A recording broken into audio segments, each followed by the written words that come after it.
बिस्मिल्लाहिर्रहमानिर्रहीम।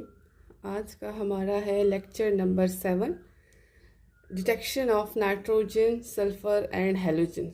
Lecture number 6 में हमने detection of carbon and hydrogen के बारे में पढ़ा था। अब आज हम पढ़ेंगे detection of nitrogen, sulphur and halogen कि अगर हमारे ऑर्गेनिक कंपाउंड में कार्बन, हाइड्रोजन के अलावा नाइट्रोजन, सल्फ़र और हैलोजन्स मौजूद होंगे तो उनको हम कैसे डिटेक्ट करेंगे। तो इसके लिए सबसे पहले बेटे हम एक सॉल्यूशन बनाएंगे जिसको हम कहते हैं लिज़ाइन सॉल्यूशन और सोडियम एक्सट्रैक्ट। लिज़ाइन सॉल्यूशन कैसे बनाएंगे? लिज़ाइन एक साइंटिस्ट थे जिन्होंने ये सॉल्यूशन बनाया हुआ था सबसे पहले, इसलिए हम इसको लिज़ाइन सॉल्यूशन कहते हैं और सोडियम एक्सट्रैक्ट कहते हैं। LASSAIGNES, Lassaigne solution. सबसे पहले आप लैब में जाके सोडियम मेटल का एक छोटा सा पीस लेंगे, बहुत छोटा सा पीस नाइफ के साथ कट करके। सोडियम मेटल लैब्स में मौजूद होता है। Cut a small piece of sodium metal. अब इस सोडियम मेटल को आपने डाल देना है फ्यूजन ट्यूब के अंदर। फ्यूजन ट्यूब टेस्ट ट्यूब की तरह का होता है, लेकिन टेस्ट ट्यूब बहुत बड़ा होता है बेटे, ये बहुत छोटा होता है कि 1 इंच का या 1.5 इंच का। ऐसे फ्यूजन ट्यूब के अंदर आपने उस स्मॉल पीस ऑफ मेटल को डाल देना है। गंदम के दाने के बराबर आपने सोडियम मेटल लेना है। अब आपने इस फ्यूजन ट्यूब को हीट करना है, ठीक है, बर्नर पर रखना है, इसको हीट करना है आपने, ताकि जो सोडियम मेटल आपने डाला हुआ है वो बिल्कुल मेल्ट हो जाए। जब वो मेल्ट हो जाएगा तो उसके बाद आपने इसमें ऐड कर देना है small amount of powdered organic compound. जिस ऑर्गेनिक कंपाउंड में आपने डिटेक्शन करनी है तो वो आपने इस फ्यूजन ट्यूब में ऐड कर देना है, ठीक है। अब ऐड करने के बाद दोबारा से आपने इसको बर्नर पे रखना है और तब तक रखना है जब उसका ये जो एंड है जिसमें सोडियम मेटल मेल्ट हुआ है और ऑर्गेनिक कंपाउंड आपने ऐड कर दिया वो बिल्कुल रेड हॉट हो जाए। जब ये रेड हॉट हो जाएगा तो उसके बाद चाइना डिश ऐसी आपने अपने लैब में देखी होगी जिसमें डिस्टिल वाटर लेते हैं 20 ml का और 20 सेंटीमीटर क्यूब डिस्टिल वाटर होगा और ये रेड हॉट फ्यूजन ट्यूब आपने उस चाइना डिश में रख देना है। जिसके बाद जैसे ही आप रखेंगे रेड हॉट तो उसमें टूट जाएगा फ्यूजन ट्यूब। अब आपने इसको मिक्स करना है डिस्टिल वाटर के साथ। इसी जो शीशे के टुकड़े भी होंगे उसमें और बाकी सोल्यूशन भी होगा, लिज़ाइन सोल्यूशन, तो आपने मिक्स करना है। दोबारा से इसको आपने बॉईल कर देना है। बॉईल करने के बाद आपने फिल्टर पेपर, फनल और नीचे बीकर लेके आपने फिल्टर कर देना। तो जो आपके पास फ्यूजन ट्यूब के पीसेस वगैरह होंगे वो ऊपर रह जाएंगे और नीचे जो आपका फिल्ट्रेट आएगा वही हमारा लिज़ाइन सोल्यूशन होगा। वो फिल्ट्रेट हमारा लिज़ाइन सोल्यूशन और उसको हम सोडियम एक्सट्रैक्ट कहते हैं। अब हम इतना सारा कुछ क्यों करते हैं नाइट्रोजन, सल्फर एंड हैलोजन के डिटेक्शन के लिए, जबकि कार्बन और हाइड्रोजन तो हमने डायरेक्ट फाइंड कर लिए। ये इसलिए करते हैं हम क्योंकि नाइट्रोजन, सल्फर और हैलोजन कार्बन के साथ कोवेलेंट, स्ट्रॉन्ग कोवेलेंट बॉन्ड बनाते हैं ऑर्गेनिक कंपाउंड्स में, जिसकी वजह से इनकी रिएक्टिविटी कम हो जाती है। जब हम सोडियम के साथ इनका रिएक्शन करेंगे तो सोडियम दोबारा से इनको आयोनिक कंपाउंड्स में ले आएगा और इनकी रिएक्टिविटी ज़्यादा हो जाएगी, तो तब हमें इनकी डिटेक्शन इजीली हो जाएगा। अब जब लिज़ाइन सोल्यूशन और सोडियम एक्सट्रैक्ट प्रिपेयर हो गया है तो आपने इनको 3 पोर्शंस में डिवाइड कर लेना है। 3 टेस्ट ट्यूब्स लेने हैं और हाफ हाफ सब में डाल देना है। 3 में बराबर का आपने डाल लेना है, ठीक है, क्योंकि हम एक्सपेरिमेंट आगे जब रिएक्शंस करेंगे तो हमने नाइट्रोजन डिटेक्ट करना है एक टेस्ट ट्यूब में, दूसरे में सल्फर डिटेक्ट करने और साथ में तीसरे में हैलोजन्स भी डिटेक्ट करने।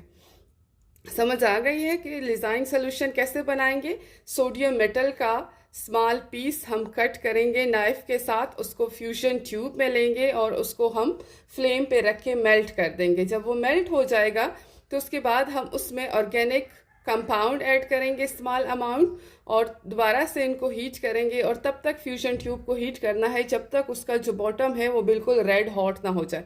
रेड हॉट हो जाएगा तो आपने चाइना डिश में 20 ml और 20 सेंटीमीटर क्यूब डिस्टिल वाटर लिया होगा। आप इस फ्यूजन ट्यूब को उस चाइना डिश में रख देंगे और मिक्स कर देंगे, दोबारा से बॉईल करेंगे और उसके बाद फ़िल्टर कर देंगे। तो जो फिल्ट्रेट आएगा वही हमारा लिज़ाइन सोल्यूशन होगा और सोडियम एक्सट्रैक्ट होगा, उसको हम 3 पोर्शंस में डिवाइड कर लेंगे, ठीक है, 3 टेस्ट ट्यूब में लेंगे और फिर हम उसमें आगे स्टेप्स करेंगे कि हमें कैसे पता चलेगा कि हमारे ऑर्गेनिक कंपाउंड में नाइट्रोजन, सल्फ़र और हैलोजेंस मौजूद होंगे। अब लिज़ाइन सोल्यूशन, अगर आपके कंपाउंड में कार्बन और नाइट्रोजन होगा तो सोडियम जो मेटल है वो उनके साथ रिएक्शन करके बना देगा, ठीक है, sodium cyanide, Lassaigne solution containing nitrogen. ये एक फॉर्मूला हो गया लिज़ाइन सोल्यूशन का जिसमें सिर्फ नाइट्रोजन होगा, ठीक है, कार्बन तो होगा ही, उसमें ऑर्गेनिक कंपाउंड है तो कार्बन तो होगा, लेकिन ये वो लिज़ाइन सोल्यूशन होगा जिसमें सिर्फ नाइट्रोजन होगा। एक दूसरा लिज़ाइन सोल्यूशन का फॉर्मूला है कि अगर आपके ऑर्गेनिक कंपाउंड में सिर्फ सल्फ़र होगा तो सोडियम उस सल्फ़र के साथ रिएक्शन करके सोडियम सल्फाइड बना देगा।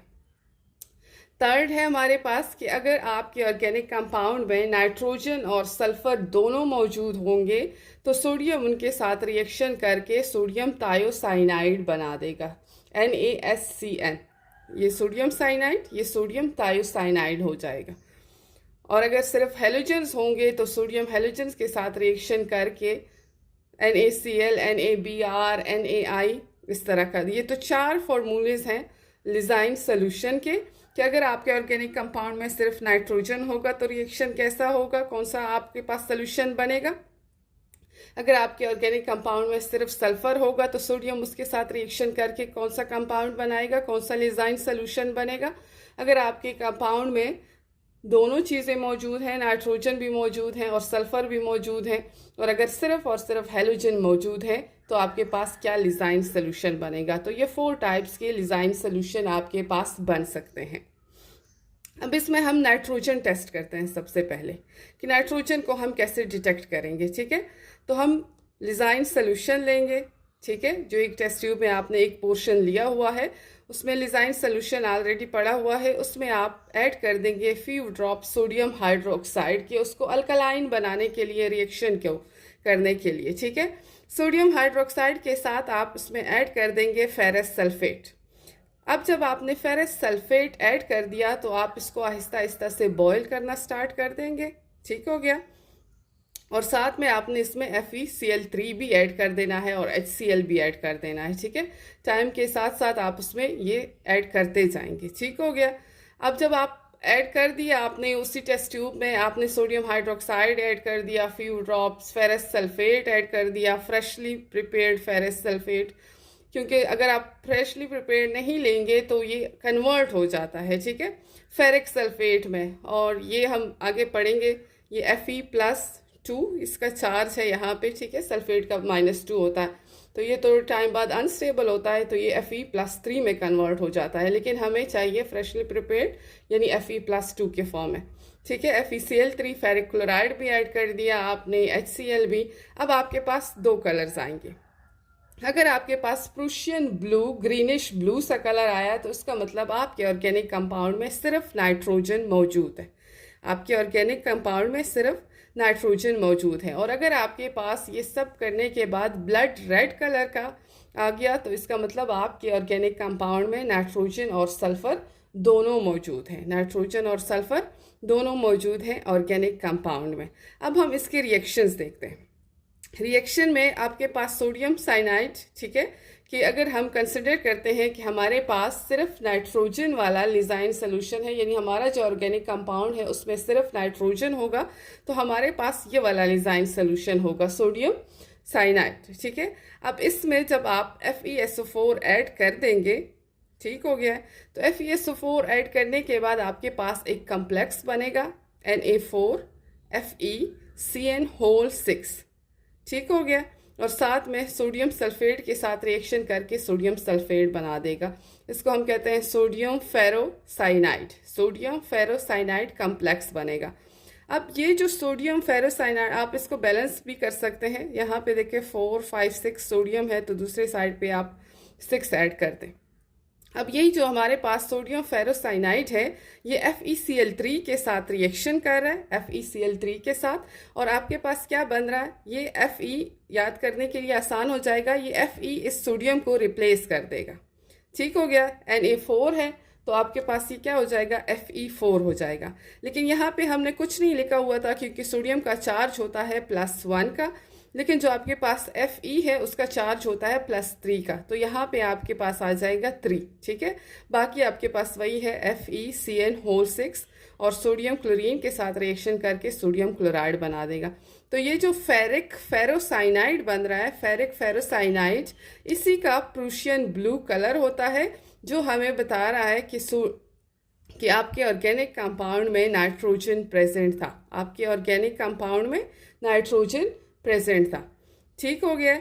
अगर हम इसको इसी तरह रिएक्शन सेम है, लेकिन अगर हमारे ऑर्गेनिक कंपाउंड में सल्फर और नाइट्रोजन दोनों मौजूद होंगे तो रिएक्शन सेम है। जो ये रिएक्शन है सोडियम साइनाइड है, Cn की जगह पे आपने इसी रिएक्शन में SCN ऐड कर देना, ठीक है। सल्फर के लिए वर्ड थायो यूज होता है। यहाँ पे देखो सोडियम साइनाइड, तो अगर हमारे पास सल्फर भी होगा, नाइट्रोजन भी होगा, ठीक है, तो हमारे पास ये वाला लिजाइन सोल्यूशन होगा NaSCN, ठीक है। तो आपने इसी रिएक्शन में जहाँ पे सिर्फ Cn है वहाँ SCN ऐड कर देना है, बाकी आपका रिएक्शन वही है, ठीक है, SCN, और ये वही बनेगा। अब आप ये क्वेश्चन यहाँ पे देखें, Na4 FeSCN6 हो जाएगा, FeCl3 के साथ रिएक्शन करके आपका वही कंपाउंड बनेगा, Fe4 बनेगा, Fe बन रहा है और Cn की जगह पे SCN बन रहा है। सल्फर भी है और नाइट्रोजन भी है, तो इसका आपके पास ब्लड रेड कलर का सोल्यूशन आएगा, यानी नाइट्रोजन और सल्फर दोनों मौजूद होंगे। और अगर ये दोनों कलर्स नहीं आते, ये सारा परफॉर्म करने के बाद भी आपके पास दोनों में से कोई कलर नहीं आता, तो इसका मतलब नाइट्रोजन नहीं है, लेकिन सल्फर के फिर भी चांसेस हैं। अगर ये दोनों कलर नहीं भी आते तो सल्फर के चांसेस हैं।